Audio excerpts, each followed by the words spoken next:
Hello, ladies and gentlemen, and welcome to the Arnie Diaz Show. Today's show, a review of Black Phone.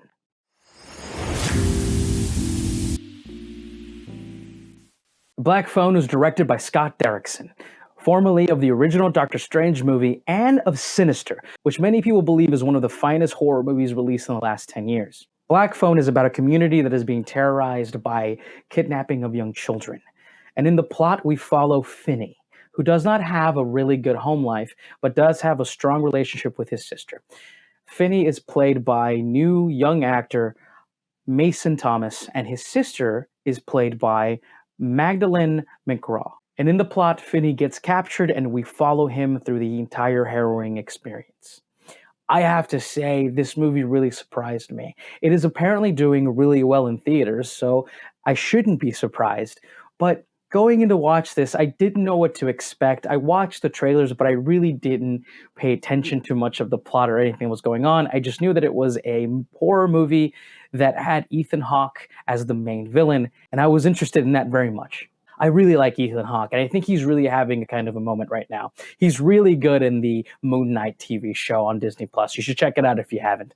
But in this, he plays a much different character. Now, that shouldn't be a surprise because this movie was actually based off of an original short story written by Joe Hill.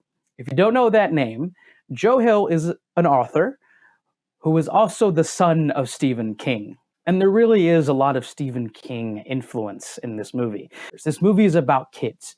It is about kids going through middle school, figuring out themselves and dealing with being bullied and just trying to figure out life in middle school. And then it takes a turn for the sinister when Ethan Hawke's character comes into play.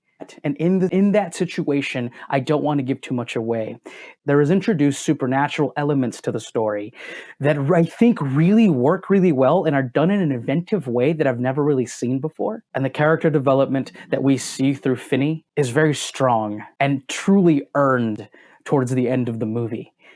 I really did have a good time here. And Ethan Hawke really does choose scenery. He wears this mask. This isn't a spoiler, but you see it in the movie. Sorry, you see it in the trailer. It's a very inventive and scary mask.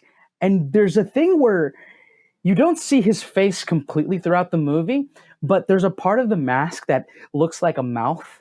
And based on his moods, he puts in a different mouthpiece to show off what he's feeling or thinking throughout the movie.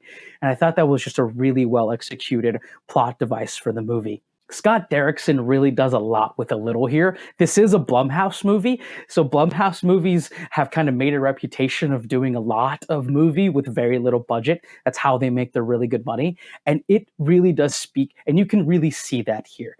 There isn't many locations. A lot of the second act and third act take place in just one place, but the way that the script and the plot and the performance of Finney and Ethan Hawke happen, it feels not contained, but it moves at a very good pace, and you really do feel like you're in this one location with Finney as he's dealing with this incredible ordeal.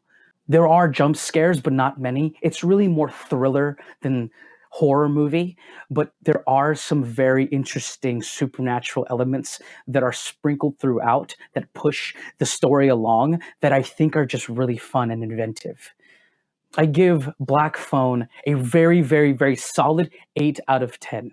It's a really, really solid little thriller that I think is a fun time to watch in the movie theater as well. And the box office does speak that it's well. It's doing quite well for a horror movie in the middle of summer.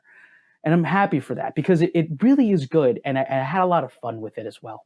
Thank you so much for watching the review. I am Arnie Diaz 89 on all social media platforms. Thank you.